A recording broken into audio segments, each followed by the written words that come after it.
आज हम उन टॉपिक की बात करेंगे जो पीटी के लिए इम्पोर्टेंट हैं और छोटे छोटे टॉपिक है पीटी में ऑप्शन में इनके बारे में उल्लेख किया जा सकता है।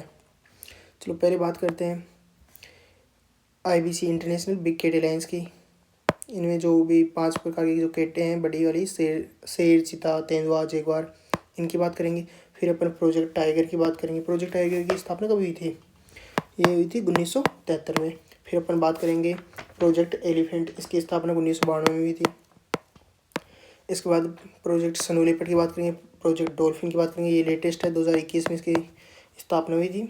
अपन प्रोजेक्ट ग्रेट इंडियन बस्टर्ड की बात करेंगे जो राजस्थान में न्यूज़ में रहता है हमेशा। और मगरमच्छ संरक्षण परियोजना के बारे में बात करेंगे।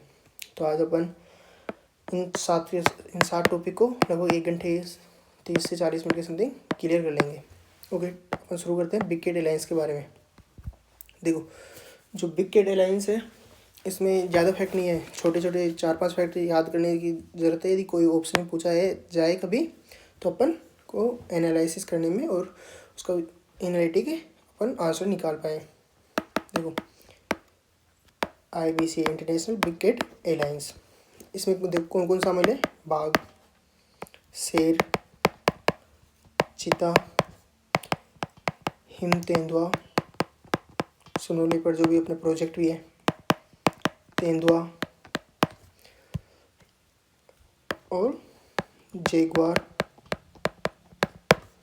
और प्यूमा। देखो, इनमें से भारत में कुछ है जो भारत में नहीं पाए जाते। कौन कौन सा? जैगुआर और प्यूमा, ये भारत में नहीं पाए जाते, ध्यान रखना। अब इनकी कैटेगरी देख लेते हैं। जब अपन आईयूसीएन की रेड लिस्ट पढ़ रहे थे उसमें बताए थे कि इंजेंडर्ड, वल्नरेबल और क्रिटिकल इंडेंजर्ड। इन कैटेगरियों के अकॉर्डिंग वो अपना इन जो जीव होते हैं उनको बांटती है।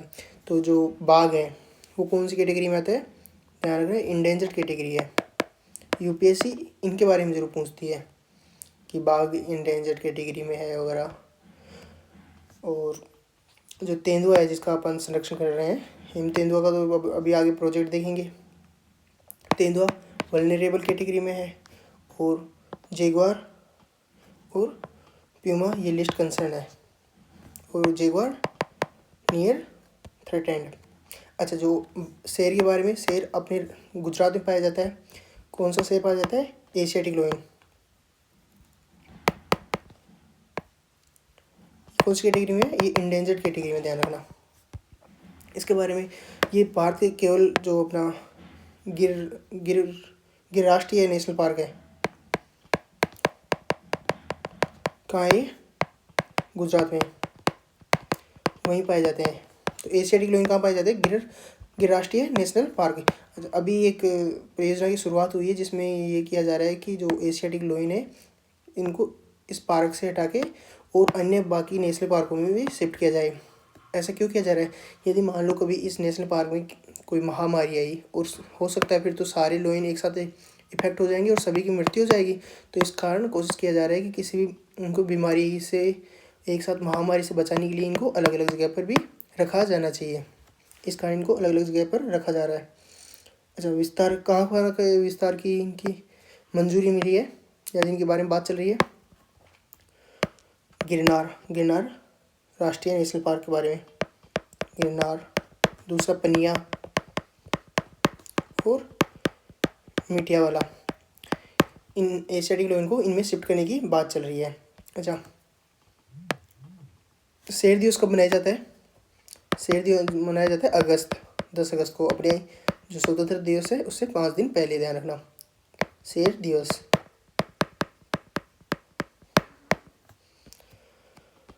और क्या इम्पोर्टेंट इसके बारे में?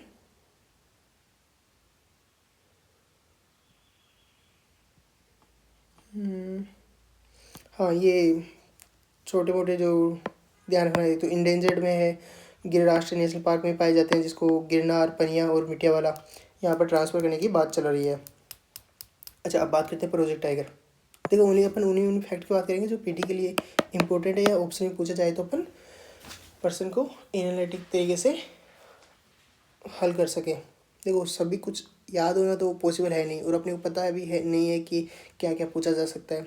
ये बहुत बड़े टॉपिक है जियो के बारे में अपन पढ़ने लगेंगे तो केवल उन्हीं के बारे में पढ़ते रह जाएंगे, अपने को पीटी पास करनी है, कोई इनका विशेषज्ञ नहीं बनना। तो ये ध्यान रखना। और बाद में जब पीटी 365 आएगी तो उसमें अपन जो जो जीव करंट में थे उनके बारे में और बात कर लेंगे। नॉर्मली अपने को प्रोजेक्ट है, इंडिया के महत्वपूर्ण प्रोजेक्ट हैं, और ये जितने भी प्रोजेक्ट हैं वो सारे जीव या आधारभूत जीव, आधारभूत स्पीसीज होती है ना, उनमें पाए जाते हैं, तो इस कारण इनके बारे में जानना जरूरी है। तो बात करते हैं प्रोजेक्ट टाइगर की। प्रोजेक्ट टाइगर, देखो मैंने पिछले टॉपिक में बताया था कि राष्ट्रीय बाघ संरक्षण परियोजना, इसको 2006 में संशोधित करके इसको वैधानिक दर्जा दे दिया गया है। तो ये किसके अंदर आते हैं? राष्ट्रीय बाघ संरक्षण प्राधिकरण। 2006 में इसको वैधानिक दर्जा दे दिया गया है। ध्यान रखना, वैधानिक दर्जा प्राप्त इस संस्था को, वैधानिक दर्जा। यूपीएससी पीवाईक्यू में इसी प्रकार के प्रश्न पूछ रखी है पहले से। अच्छा, इसका अध्यक्ष कौन होता है? जो वन्य जीव, इसका जो राष्ट्रीय बाघ संरक्षण प्राधिकरण होता है उसका अध्यक्ष कौन होता है? इसका अध्यक्ष होता है पर्यावरण मंत्री।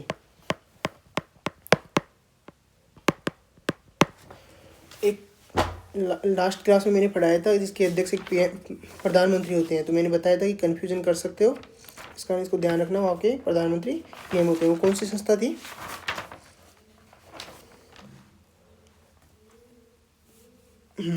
राष्ट्रीय वन्यजीव बोर्ड। राष्ट्रीय वन्यजीव बोर्ड, इसके अध्यक्ष तो कौन होते हैं? पीएम होता है, ध्यान रखना। राष्ट्रीय वन्यजीव बोर्ड के अध्यक्ष होता है पीएम। और राष्ट्रीय बाघ संरक्षण प्राधिकरण है जिसको वैधानिक दर्जा 2006 में मिला था, उसके अध्यक्ष कौन होते हैं? पर्यावरण मंत्री। इन दोनों का अंतर ध्यान रखना। प्रधानमंत्री किसके अध्यक्ष होते हैं? राष्ट्रीय वन्यजीव बोर्ड के, NBWL के अध्यक्ष कौन होते हैं? पीएम, ध्यान रखना। अच्छा, जो प्रोजेक्ट टाइगर है उसके बारे में जो इम्पोर्टेंट फैक्ट है उनके बाद देखते हैं। देखो, ये लॉन्च कहाँ पर हुआ था? सबसे पहले first launch Jim Corbett national park है ना उत्तराखंड में, वहाँ से लॉन्च हुआ था। जिम कॉर्बेट नेशनल पार्क कहाँ है? उत्तराखंड, ध्यान है ना। पहली बार जो लॉन्च हुआ था कौन से नेशनल पार्क से हुआ था? जिम कॉर्बेट नेशनल पार्क में। अच्छा, इनकी गणना की जाती है, जो टाइगर है, बाघ है, उनकी गणना की जाती है। गणना कब, कितने साल में की जाती है? 4 साल में गणना की जाती है। प्रत्येक 4 साल में गणना की जाती है। एक बात, इनका इम्पोर्टेंट बात ये ध्यान रखना कि जो भारत में इनकी कितनी, जो टाइगर है उनकी 80% जनसंख्या केवल भारत में पाई जाती है। विश्व में जितनी भी आबादी है उसमें 80% भारत में पाई जाती है। और सर्वाधिक कहाँ पर? MP में। 3 फैक्ट हो गई। 4 साल में गणना की जाती है, 80 कुल वैश्विक आबादी का 80% भारत में है, जो पीटी इसी प्रकार के फैक्ट देती है। और सर्वाधिक कहाँ पर है? MP में। अच्छा, इनकी गणना की जाती है, इनकी निगरानी की जाएगी क्योंकि प्रोजेक्ट टाइगर में प्रोजेक्ट इसीलिए चलाते हैं ना, उनकी संरक्षण किया जाए। तो निगरानी करने के लिए M स्ट्रिप्स, ये क्या है? निगरानी करने का तंत्र। शायद ये पीटी में पूछा गया है, जितना मैं रिकॉल कर पा रहा हूँ, शायद ये PYQ का पर्सन है या कहीं मैंने ऑप्शन में देखा था इसको। अच्छा, TX2 पीटरबर्ग घोषणा, ये भी बाघों से रिलेटेड ही है। अच्छा, आपको पता है क्या कि ग्लोबल टाइगर इनिशिएटिव कहाँ पर है? जो ग्लोबल टाइगर इनिशिएटिव है इसका सचिवालय नई दिल्ली में है। ये भी टाइगर से रिलेटेड ही है। ग्लोबल टाइगर फोरम सचिवालय कहाँ है? नई दिल्ली, ध्यान रखना। अच्छा, एक और integrated tiger habitat conservation programme और चलाया जा रहा है, किसके द्वारा? IUCN के द्वारा। कौन सा प्रोग्राम है? Integrated tiger habitat conservation programme किसके द्वारा चलाया जाता है? IUCN के द्वारा। इसमें जर्मन की सरकार भी शामिल है। कौन सी सरकार? जर्मनी देश की सरकार भी शामिल है, और वहाँ का जो बैंक है, जर्मनी का बैंक है, वो भी आर्थिक सहायता दे रहा है इसको। जर्मन विकास बैंक इसको आर्थिक सहायता दे रहा है इसको। अच्छा, बात करते हैं इंडिया में कितने टाइगर रिजर्व है। शायद सबको पता होगा, इम्पोर्टेंट है। 58 टाइगर रिजर्व है। सर्वाधिक कहाँ पर है? Maximum MP। कितने हैं MP में? 8 हैं। राजस्थान में कितने? 5 है। सबसे नया को बना था 58वां कौन सा है? 58वां कौन सा है? Madhav tiger reserve. Madhav tiger reserve कहाँ पर है? MP में, ध्यान रखना। अच्छा, इससे जो पहले रातापानी, वो कहाँ पर है? MP में। गुरु घासीदास, ये PY का प्रश्न है 2025 में, एक बार देखना, शायद 2025 में प्रश्न पूछा गया है मिलान को लेके। गुरु घासीदास कहाँ पर है? गुरु घासीदास ये कहाँ पर है? छत्तीसगढ़। अच्छा, राजस्थान का 5वां कौन सा है? धौलपुर और करौली वाला। धौलपुर करौली कहाँ पर है? राजस्थान। और वीरांगना दुर्गावती टाइगर रिजर्व कहाँ पर है? हाँ, शायद ऑप्शन, हाँ, जो मैं बताया था ना PYQ में पूछा गया है, तो ऑप्शन में ये था, वीरांगना दुर्गावती टाइगर रिजर्व। वीरांगना दुर्गावती टाइगर रिजर्व ये कहाँ पर है? MP में। तो ध्यान रखना, जो सबसे लेटेस्ट कौन सा है? माधव टाइगर रिजर्व है। कहाँ पर है? MP में। उसके बाद उससे पहले जो इम्पोर्टेंट है, जो लेटेस्ट 5 है, वो रत्नापानी, ये कहाँ पर है? MP में। गुरु घासीदास छत्तीसगढ़, और धौलपुर करौली वाला राजस्थान में। वीरांगना दुर्गावती टाइगर रिजर्व MP में। राजस्थान का लेटेस्ट कौन सा है? धौलपुर करौली। अच्छा, जो पारो स्टेटमेंट बाघों से रिलेटेड और 2 फैक्ट है। एक तो पारो स्टेटमेंट, ये बाघों से रिलेटेड एक वित्तीय सहायता करने के लिए, ये कितना इसका टारगेट है कि बाघों के लिए $1 बिलियन की उपलब्ध कराना। और एक जो इकोनॉमी में अपन बॉन्ड देखते हैं ना, तो एक टाइगर बॉन्ड भी जारी किया गया है। टाइगर बॉन्ड किसके द्वारा जारी किया गया है? एशिया विकास बैंक के द्वारा। देखो, आपको पता होगा, यदि आपको बॉन्ड के बारे में पता है तो इसका क्या बेनिफिट होने वाला है। अब बात करते हैं अपन प्रोजेक्ट एलिफेंट की। देखो, जो अपने बाघ के बारे में देखा है वो इतना काफ़ी है, ज़्यादा जानकारी की आवश्यकता नहीं है बाघों के बारे में। अच्छा, एक चीज़ ध्यान रखना, जो मेलेस्टिक बाघ पाया जाता है ना, वो कहाँ पर पाया जाता है? सिमलीपाल, उड़ीसा में। जो एक बाघ पाया जाता है जिस पर काली धारियाँ होती हैं, वो कहाँ पर पाया जाता है? सिमलीपाल। उसको क्या बोलते हैं? मेलेस्टिक बाघ। तो ध्यान रखना, इस पर काली धारियाँ पाई जाती हैं। और यदि इसके बाघों से रिलेटेड जो भी PT में इम्पोर्टेंट कुछ भी रहेगा करंट के अनुसार, तो अपन जब PT 365 करेंगे तो उसमें और क्लियर कर लेंगे। आपको पता होना चाहिए कि जो इन्वायरमेंट होती है वो करंट से रिलेटेड ज़्यादा होती है। इस कारण PT 365 या आप यदि मैगजीन पढ़ रहे हो कंटिन्यू पर मंथ, तो वहाँ पर जो भी इन्वायरमेंट में फैक्ट वगैरह हो, या कोई जीव के बारे में या किसी राष्ट्रीय उद्यान के बारे में चर्चा की गई हो ना, उसको अच्छे से पढ़ना।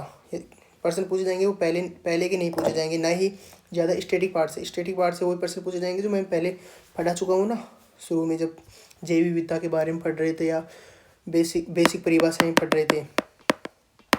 स्टैटिक वहीं से पोर्शन है। जो जीओ के या राष्ट्रीय उद्यान के बारे में जो टॉपिक है, जो पिछला टॉपिक और ये टॉपिक, ये सीधा करंट से ही रिलेटेड ही है। तो अपन बात करते हैं प्रोजेक्ट एलिफेंट के बारे में। तो इसके बारे में जो इम्पोर्टेंट फैक्ट है वो देख लेते हैं। प्रोजेक्ट एलिफेंट, इसकी स्थापना 1992 में की गई थी। इसका उद्देश्य क्या है? हाथियों के लिए आवास,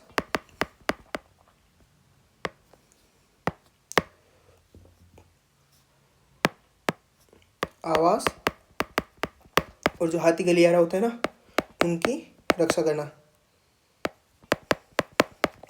दूसरा, जो मानव और पशु का संघर्ष होता है। देखो आपने 2020 में लॉकडाउन के समय में एक न्यूज़ देखी होगी कि एक हथनी को जो गर्भवती थी उसके मुंह में जो विस्फोटक पदार्थ दे दिया गया था और अनानास में उसको डाल के, जिससे उसका मुंह फट गया था और वो लास्ट में उसकी मृत्यु हो गई थी। उसके एक बच्चा भी था। यूपीएससी पीटी में इसका प्रश्न पूछा गया था। ये घटना जून की थी और यूपीएससी 4 अक्टूबर को एग्ज़ाम थी 2020 में। तो उसमें प्रश्न पूछा गया था कि हथनी का गर्भाशय काल कितना होता है। यानी जो यूपीएससी होती है वो जो भी पीटी में जो न्यूज़ में रहा है ना, कोई भी जीव, उसके बारे में सीधा प्रश्न पूछती है। तो आवास गलियारा और मानव और पशु का संघर्ष हो रहा है, उसको कम करने के लिए और पालतू हाथियों का कल्याण, जो हाथी पालते हैं ना, उनके लिए प्रोजेक्ट एलिफेंट की स्थापना की गई थी 1992 में। अच्छा, हाथियों की जो अवैध हत्या की जाती है उनके दांतों के लिए, तो उसके लिए एक भारत में माइक नाम एक संस्था का गठन किया गया है जो हाथियों की अवैध हत्या की जाती है उसकी निगरानी करता है। ये कार्यक्रम किसका है? साइट्स का कार्यक्रम है। साइट अंतर्राष्ट्रीय संस्था है, उसका कार्यक्रम है ये। भारत में माइक के अंदर कितने क्षेत्र आते हैं? 10 जो हाथियों को लेके जो आरक्षित क्षेत्र घोषित किए गए हैं उनमें 10 भारत के शामिल हैं। माइक के अंदर ध्यान रखना कितने शामिल हैं? 10 शामिल है। अच्छा, जो मखना हाथी होता है, हाथियों को कुछ नाम दे रखे हैं। मखना हाथी, अच्छा ये वो हाथी है जो नर होने के पश्चात भी उसके दांत नहीं होते। जो एशिया हाथी होते हैं ना, एशिया में पाए जाने वाले हाथी एक तो एशिया वाले होते हैं, दूसरा अफ्रीका वाले होते हैं। तो अभी आगे बात करेंगे कि इसमें से इनकी क्या क्या अलग अलग विशेषता है। यूपीएससी पीटी में तुलना के रूप में विशेषता पूछ लेता है। तो जो मखना हाथी होता है, तो एशिया में जो हाथी होते हैं ना, उनके दांत, मादा हाथियों के दांत नहीं होते। मादा हाथी के दांत नहीं होते। तो मखना हाथी वो होता है जो नर होने के पश्चात भी उसके दांत नहीं है। तो मखना हाथी कौन सा है? नर है लेकिन उसके दांत नहीं है, बिना दांत वाला नर हाथी। अच्छा, कुमकी हाथी कौन सा होता है? एक हाथी होता है जिसको ट्रेंड किया जाता है ताकि जो जंगली हाथी होते हैं ना, उनसे रक्षा की जाती है। ये हाथी को ट्रेंड कर देते हैं अपनी रक्षा के लिए, ताकि जो जंगली हाथी वगैरह जो फसलों को नुकसान कराते हैं उनसे ये उनकी रक्षा करता है। तो एक ट्रेंड हाथी होता है, उसको कुमकी हाथी बोलते हैं, ध्यान रखना। अच्छा, जो हाथी होते हैं पीटी 2020 में जो प्रश्न पूछा गया था ना, उसी के ऑप्शन नहीं है। देखो, जो हाथी होता है उसकी नेतृत्व कौन करता है? मादा करती है, ध्यान रखना। हाथी का नेतृत्व मादा करती है और एज कितनी होती है? 60 से 70। इनका प्रजनन काल कितना होता है? इनका प्रजनन काल होता है 22 माह के समथिंग। अच्छा, अब बात करते हैं हाथियों के प्रकार। देखो, या तो एशिया हाथी होता है, एशियाई हाथी होता है, या फिर अफ्रीका में पाए जाने वाले हाथी होते हैं। अफ्रीका हाथी, अफ्रीका में भी 2 प्रकार के होते हैं, या तो सवाना जो घास के मैदान है ना, सवाना हाथी, या फिर वन में पाए जाने वन हाथी। अच्छा, इनकी IUCN के अनुसार इनकी स्थिति क्या है? जो वन हाथी होती है वो क्रिटिकल इंडेंजर्ड है और जो सवाना हाथी है वो इंडेंजर्ड है। दोनों में से कौन सा ज़्यादा खतरनाक संकटग्रस्त होता है? मैंने IUCN की रेड लिस्ट में समझा दिया था, आपको पता होना चाहिए। यदि आप पता है तो कमेंट करके बताना। एशियाई हाथी, इसकी स्थिति इंडेंजर्ड है। अच्छा, एशियन जो हाथी है ना, इनमें से कुल एशियाई हाथी की 60% आबादी भारत में पाई जाती है। अच्छा, एशियाई हाथी भारत में पाए जाते हैं, इंडोनेशिया में पाया जाता है, और भारत के जो दक्षिण एशियाई देश है ना आसपास के, उनमें एशियाई हाथी पाया जाता है। लेकिन जितने भी एशियाई हाथी हैं उनमें 60% आबादी केवल भारत में पाई जाती है। सर्वाधिक हाथी कहाँ पर पाए जाते हैं? सर्वाधिक भारत में कहाँ पर पाए जाते हैं? कर्नाटक, ध्यान रखना, केरल में नहीं पाए जाते। कर्नाटक, फिर असम में, और फिर केरल में। और इनके एशियाई हाथियों के लिए अपन भारत में कौन सी कोई योजना चला रखे हैं, वो कौन सी है? हाथी कॉरिडोर और हाथी मेरे साथी। हाथी मेरे साथी नॉर्मली याद रखने के लिए है। अच्छा,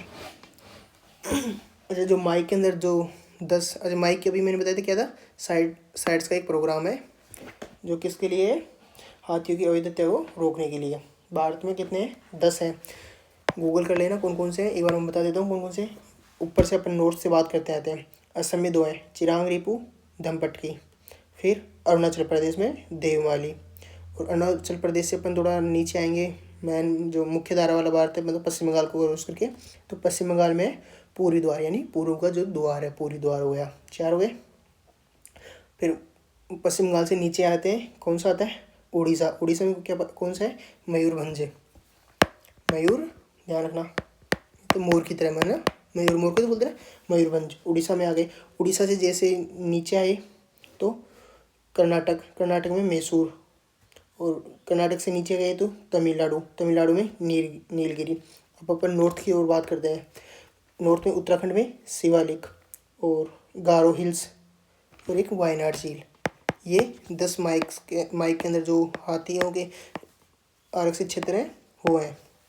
दोबारा बात करते हैं, अपन पूर्व से शुरू करते हैं। पूर्व में कौन सा है? देवमाली। उसके बाद असम में चिरांग रिपू और धमपटकी। फिर आगे पश्चिम बंगाल, पश्चिम बंगाल को पूर्व का द्वार बोल सकते हैं ना, तो पूरी द्वार हो गया पश्चिम बंगाल में। उसके बाद उड़ीसा में मयूरभंज। और उड़ीसा से नीचे गए अपन ऐसे बॉर्डर अपने तट के साथ साथ, तो नीचे तमिलनाडु, तमिलनाडु में नीलगिरी, नीलगिरी पहाड़ियाँ तो है ना तमिलनाडु में। फिर नीलगिरी से ऊपर आए अपन, जब पश्चिम क्षेत्र में ऊपर चढ़े तो कर्नाटक, कर्नाटक में मैसूर, गारो हिल्स और वायनाड झील। और सबसे ऊपर टॉप पर जहाँ पर उत्तराखंड है वहाँ पर शिवालिक। तो ये हो गए अपने 10, याद हो गए होंगे।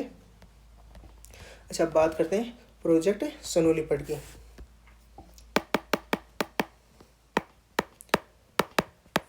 Project snow leopard. अच्छा, इसकी स्थापना 2019 में थी। पीटी का एक प्रश्न पूछ रहा हूँ, बताना। ये जो बिग कैट होती हैं उनमें से कौन सी बिग कैट दहाड़ती नहीं है? यूपीएससी पीटी 2024 का ये प्रश्न है। कमेंट करके बताना कौन सा बिग कैट दहाड़ता नहीं है। ये यूपीएससी पीटी में पूछा गया प्रश्न है 2024 में। अच्छा, स्नो लेपर्ड की बात करते हैं। इसकी शुरुआत कब की थी? 2009 में। ये कहाँ पर पाया जाता है? 5 हिमालयी राज्यों में। 5 जो हिमालयी राज्य हैं, स्नो लेपर्ड यानी हिमालय के ऊपर ही तो पाया जाएगा ना। हिमालय में तो बर्फ़ पड़ती है अपने भारत में। अच्छा, 5 हिमालयी राज्य कौन कौन से में? जम्मू कश्मीर, फिर उससे नीचे हिमाचल प्रदेश, फिर उत्तराखंड, फिर सिक्किम, और सिक्किम के बाद में अरुणाचल प्रदेश।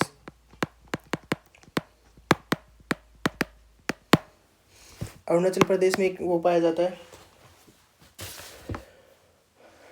अरुणाचल प्रदेश में एक राष्ट्रीय उद्यान है। कौन सा है? नामदफा।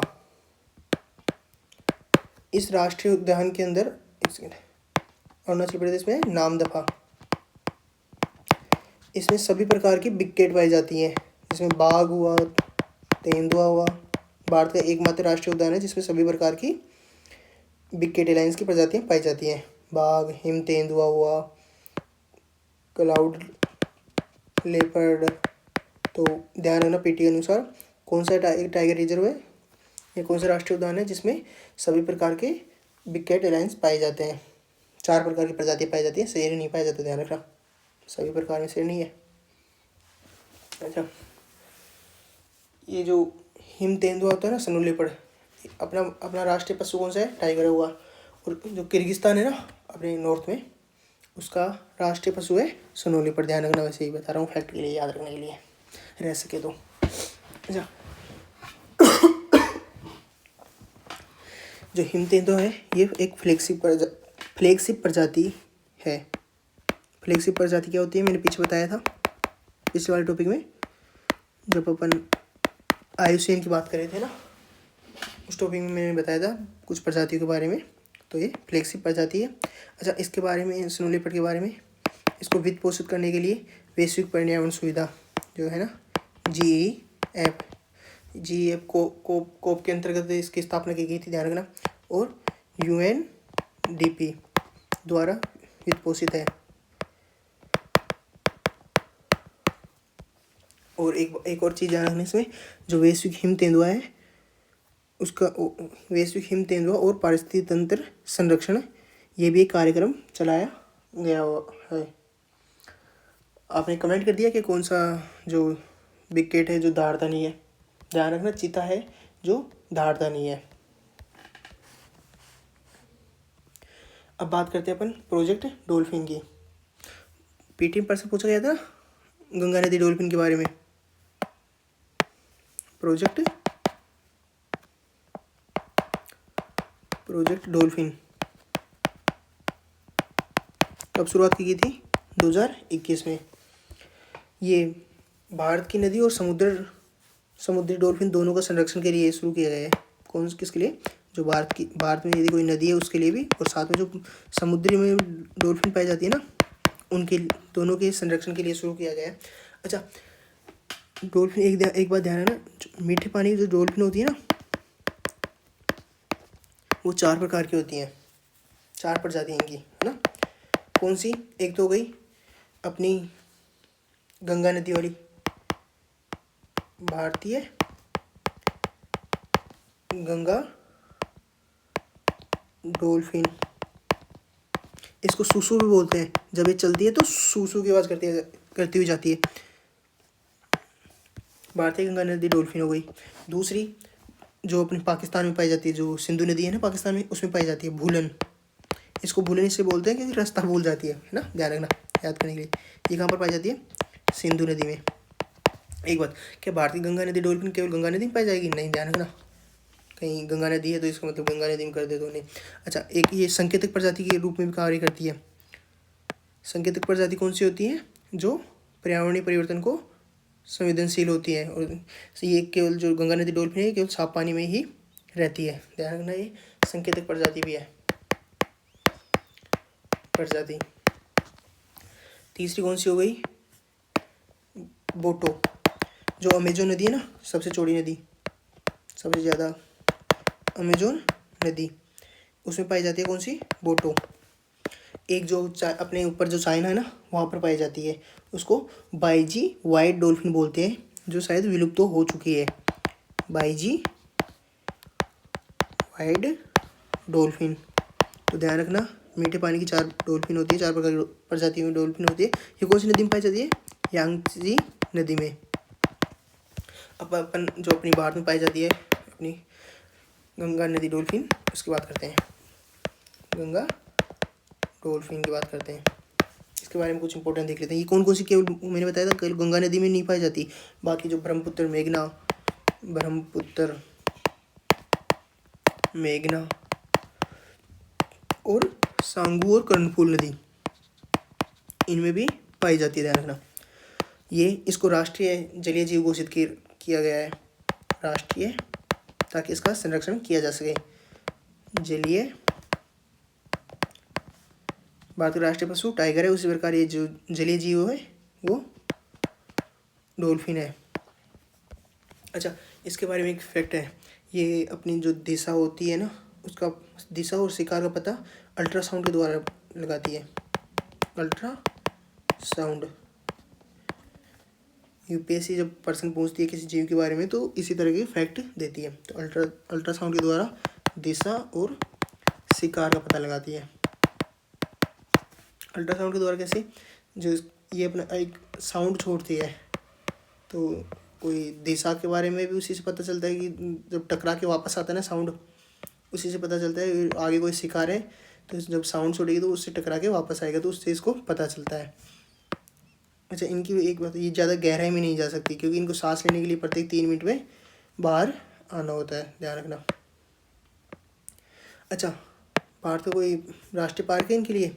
हाँ, जो विक्रमशिला राष्ट्रीय पार्क है ना, वो है इनके लिए स्पेशल। विक्रमशिला कहाँ पर है? भागलपुर, बिहार में। विक्रमशिला गेंगेटिक, ये एकमात्र अभ्यारण्य है डॉल्फिन का। गेंगेटिक डॉल्फिन अभ्यारण्य कहाँ पर है? ये बिहार में है। ध्यान रखना, भारत का एकमात्र डॉल्फिन अभ्यारण्य है, भारत का एकमात्र डॉल्फिन अभयारण्य है। अच्छा, एक इरावदी डॉल्फिन भी होती है, नाम सुना होगा इरावदी डॉल्फिन। ये चिल्का झील में पाई जाती है। इरावदी डॉल्फिन कहाँ पर पाई जाती है? चिल्का झील में,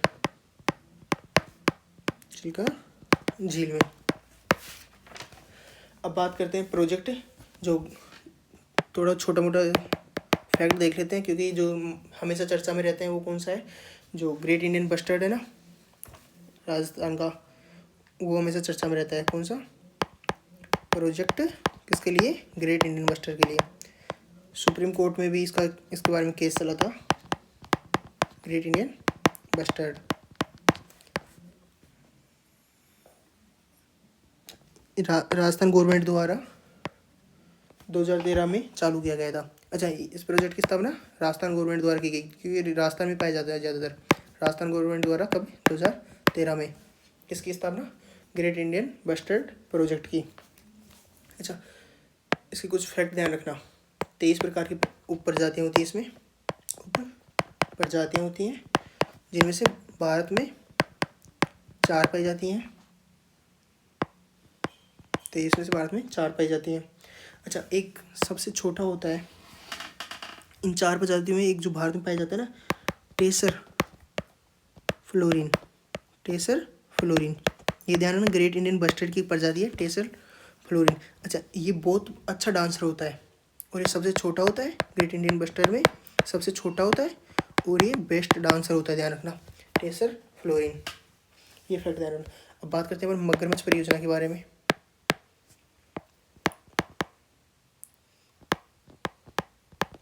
मगरमच्छ संरक्षण परियोजना, इसकी शुरुआत कब की थी? 1975 में। सबसे पहले कहाँ पर शुरुआत की थी? भितरकनिका। भितरकनिका जो राष्ट्रीय उद्यान है ना, भितरकनिका नेशनल पार्क। अच्छा, मगरमच्छ जो खारे पानी के जो मगरमच्छ होते हैं, जो अपने अंडे देते हैं, वो भितरकनिका नेशनल पार्क में देते हैं। उनको क्या बोलते हैं? अरीबाड़ा। ध्यान रखना, जो खारे पानी के जो मगरमच्छ होते हैं वो अपने प्रजनन के स्थान है भितरकनिका, उनका नेशनल पार्क। एक भितरकनिका नेशनल पार्क के बारे में एक फैक्ट और मैंने पहले बताया था, जो मैंग्रोव होते हैं, सबसे दूसरे नंबर पर सबसे अधिक मैंग्रोव कहाँ पर पाए जाते हैं? भितरकनिका नेशनल पार्क में। जब अपन मैंग्रोव वाला टॉपिक पढ़ रहे थे तब भी मैंने इसके बारे में बताया था। अच्छा, जो घड़ियाल है, इसकी IUCN में कौन सी स्थिति है? IUCN रेड लिस्ट में ये क्रिटिकल इंडेंजर्ड है।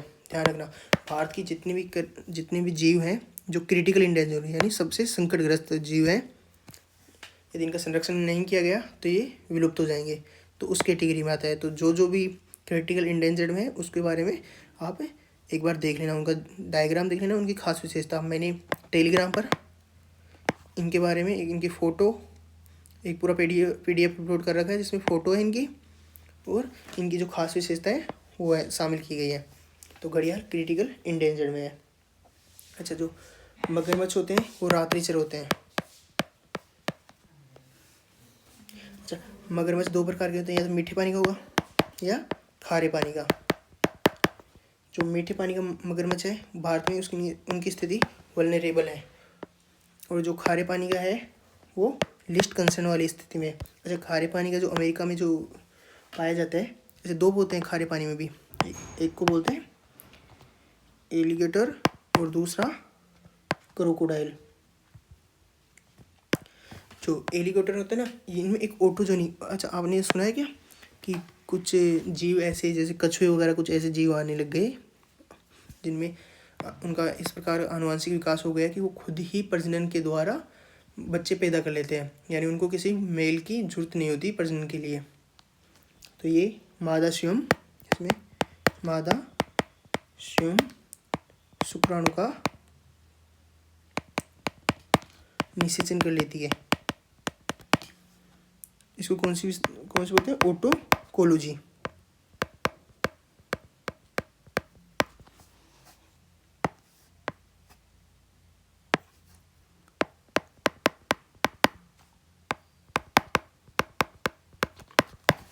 क्या होता है ऑटोकोलॉजी, जिसमें मादा स्वयं शुक्राणु का निषेचन कर लेती है। तो ध्यान रखना, ये अपना मगरमच्छ भी कंप्लीट हो गया। अच्छा, अभी 1-2 साल पहले जो प्रोजेक्ट टाइगर, प्रोजेक्ट एलिफेंट और डॉल्फिन और लॉयन, जितने भी प्रोजेक्ट है ना, उनको एक जगह एकत्रित कर दिया गया है।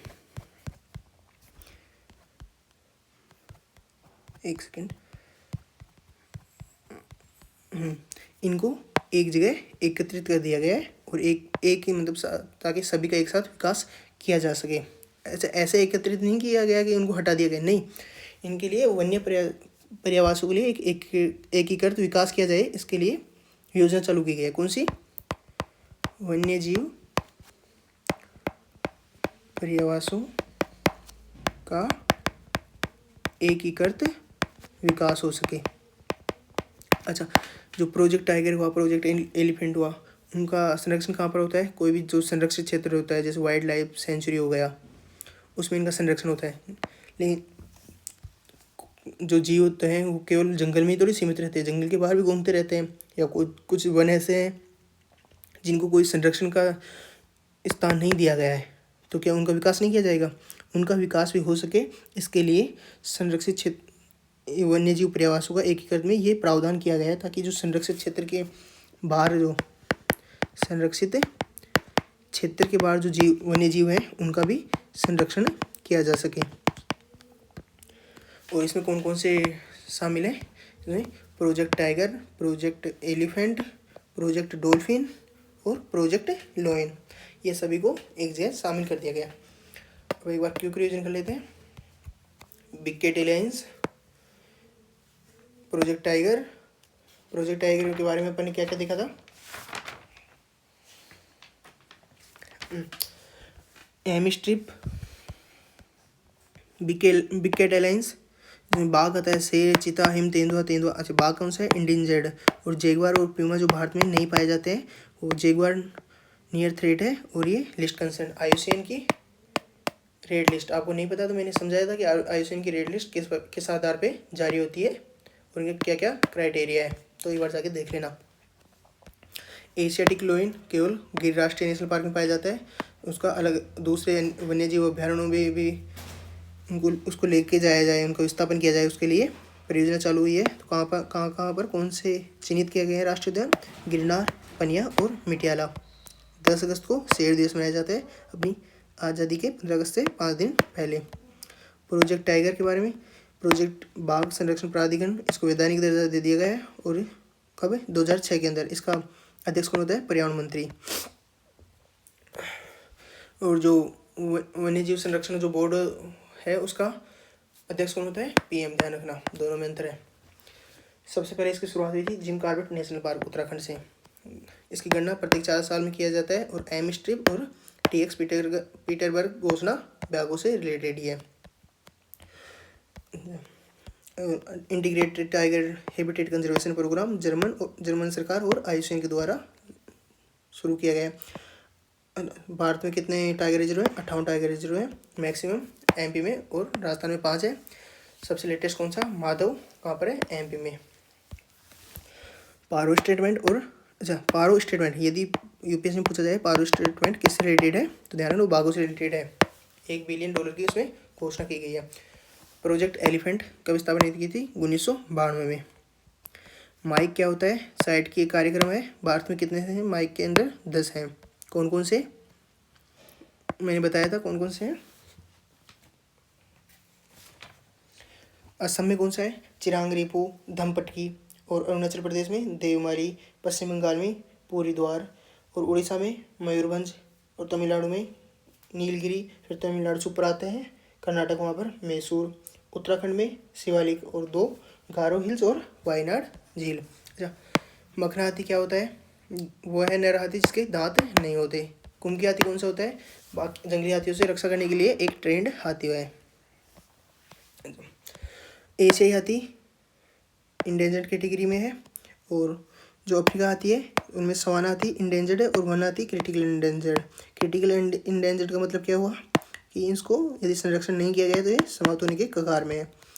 सर्वाधिक कहाँ पर पाए जाते हैं भारत में? कर्नाटक। पहला राज्य कौन सा है? कर्नाटक। दूसरा असम, तीसरा केरल। और भारत में कौन कौन सी परियोजना लागू हैं? हाथी कॉरिडोर और हाथी मेरे साथी। प्रोजेक्ट स्नो लेपर्ड की बात किए थे। 5 हिमालयी राज्यों में पाया जाता है। एक अरुणाचल प्रदेश में जो नामदफा नेशनल पार्क है उसमें 4 बिग कैट एलायंस की प्रजातियां पाई जाती हैं। ध्यान रखना, केवल एकमात्र यही है भारत में। प्रोजेक्ट डॉल्फिन 2021 में शुरू किया गया था। मीठे पानी की 4 प्रजातियां होती हैं डॉल्फिन की। जो भारतीय, एक तो गंगा नदी की डॉल्फिन हो गई जिसको सूसू बोलते हैं, दूसरी भूलन सिंधु नदी में पाई जाती है, बोटो अमेजोन नदी में पाई जाती है, और बाइजू व्हाइट डॉल्फिन यांगत्जी नदी जो कि चीन में है उसमें पाई जाती है। गंगा नदी डॉल्फिन के बारे में कुछ विशेषताएं। ये ब्रह्मपुत्र, मेघना, देखो गंगा नदी है, इसका मतलब ये मत समझना कि केवल गंगा नदी में पाई जाती है, नहीं, ये ब्रह्मपुत्र, मेघना, सांगपू, कर्णपुल आदि नदियों में पाई जाती है, ध्यान रखना। अच्छा, इसको राष्ट्रीय जलीय जीव घोषित किया गया था, कब किया गया था? 2009 में। ये अपनी दिशा और शिकार का पता किससे चलाती है? अल्ट्रासाउंड किरणों के द्वारा। भारत में एकमात्र डॉल्फिन अभ्यारण्य कौन सा है? विक्रमशिला। कहाँ पर है? बिहार में। इरावदी डॉल्फिन चिल्का जिले में पाई जाती है, एक फैक्ट के रूप में ध्यान रखना। डॉल्फिन पढ़ रहे हैं तो साथ में ये भी ध्यान रख लेना। Project great Indian bustard Rajasthan सरकार द्वारा चालू किया गया था, कब? 2013 के अंदर। इसमें जो याद रखने की है कि 23 प्रजातियों में से भारत में 4 पाई जाती है, और टेसल फ्लोरिन सबसे छोटी प्रजाति पाई जाती होती है, और ये सबसे बेस्ट डांसर भी बोलते हैं इसको। मगरमच्छ संरक्षण परियोजना कहाँ शुरू की थी? भितरकनिका नेशनल पार्क में। यहाँ पर जो खारे पानी के मगरमच्छ होते हैं वो यहाँ पर अंडे भी देते हैं, उनको क्या बोलते हैं? अरीबाडा। जो घड़ियाल है वो क्रिटिकल इंडेंजर्ड में है, ध्यान रखना। मीठे पानी, अच्छा घड़ियाल कहाँ पर पाए जाते हैं? चंबल नदी वगैरह में। चंबल नदी हुई, गिरवा नदी, घग्गर, सोन, गंडक, यानी जो अपना राजस्थान, यूपी वगैरह के क्षेत्र के आसपास पाया जाता है। चंबल, गिरवा, घग्गर, सोन, गंडक। अच्छा, मगरमच्छ जो 2 प्रकार के होते हैं, तो मीठे पानी का हुआ है या खारे पानी का। जो मीठे पानी का मगरमच्छ है वो वल्नरेबल स्थिति में है, और खाने पानी का लिस्ट कंसर्न, यानी अभी चिंता करने की जरूरत नहीं है। अच्छा, ये 2 प्रकार के होते हैं, एक तो क्रोकोडाइल, दूसरा एलिगेटर। अच्छा, एलिगेटर की एक विशेषता, इनमें एक ऑटोकोलॉजी नामक विशेषता पाई जाने लगी कुछ मादाओं में, जिसमें क्या होता है कि मादा स्वयं शुक्राणु निषेचन कर लेती है, यानी उसको मेल नर की जरूरत नहीं होती बच्चे पैदा करने के लिए। ये हो गया अपना कंप्लीट। वन्य पर्यावासों का एकीकृत विकास अभी लेटेस्ट आया था, जो स्टार्टिंग में मैंने बताया था क्या है। इसमें सभी प्रोजेक्ट हैं, जैसे प्रोजेक्ट टाइगर, प्रोजेक्ट एलिफेंट, इनको एक जगह शामिल कर दिया गया है। अच्छा, भारत में अभी इससे रिलेटेड एक लास्ट टॉपिक बचा है, कौन सा? प्राकृतिक धरोहर। कौन किसकी? यूनेस्को की। अपन सब जो अमूर्त धरोहर होती हैं उनके बारे में तो पढ़ते हैं, मूर्त अमूर्त के बारे में पढ़ते हैं, और प्राकृतिक धरोहर के बारे में नहीं पढ़ते। देखो भारत में कितनी है? 7 है। कौन कौन सी? ग्रेट हिमालय, पश्चिमी घाट, देखो जहाँ पर बहुत अत्यधिक जैव विविधता पाई जाएगी उन क्षेत्रों को है पश्चिमी घाट। हिमालय में बहुत ज़्यादा पाई जाती है जैव विविधता, फिर पश्चिमी घाट। तीसरा नंदा देवी नेशनल पार्क। चौथा सुंदरबन, सर्वाधिक मैंग्रोव कहाँ पाए जाते हैं? सुंदरबन में, ध्यान रखना। 5वां काजीरंगा। 6ठा केवला देव राजस्थान का केवला देव नेशनल पार्क। 7वां मानस बायोस्फीयर रिजर्व। मानस बायोस्फीयर रिजर्व कहाँ है? कमेंट करके बताना। ओके, अब अपन नेक्स्ट टॉपिक जो अपना होगा वो जो कोप मीटिंग, आप सब सुनते हो कि कोप मीटिंग है, अब की बार 28 कोप है, पीएम मोदी अब की बार उस देश में गए हैं, वहाँ पर कोप मीटिंग चल रही है। पर्यावरण से रिलेटेड जो कोप मीटिंग होती है वो बहुत चर्चा में रहती है। तो अपन नेक्स्ट टॉपिक वो देखेंगे कि कोप की स्थापना कौन सी मीटिंग है, और कौन कौन सी महत्वपूर्ण है, और लेटेस्ट 2-3 साल की जो वहाँ पर हुई है उनके बारे में देखेंगे। किसी में कोई महत्वपूर्ण निर्णय निकल के आया है तो उसके बारे में देखेंगे, और इनकी स्थापना कौन से कानून के तहत हुई थी। 1992 में जो कानून हुआ, सम्मेलन हुआ था, प्रति सम्मेलन, उसके द्वारा जो इनकी स्थापना हुई थी, उन सब की बात अपन नेक्स्ट टॉपिक में करेंगे। चलो ठीक है, बाय बाय।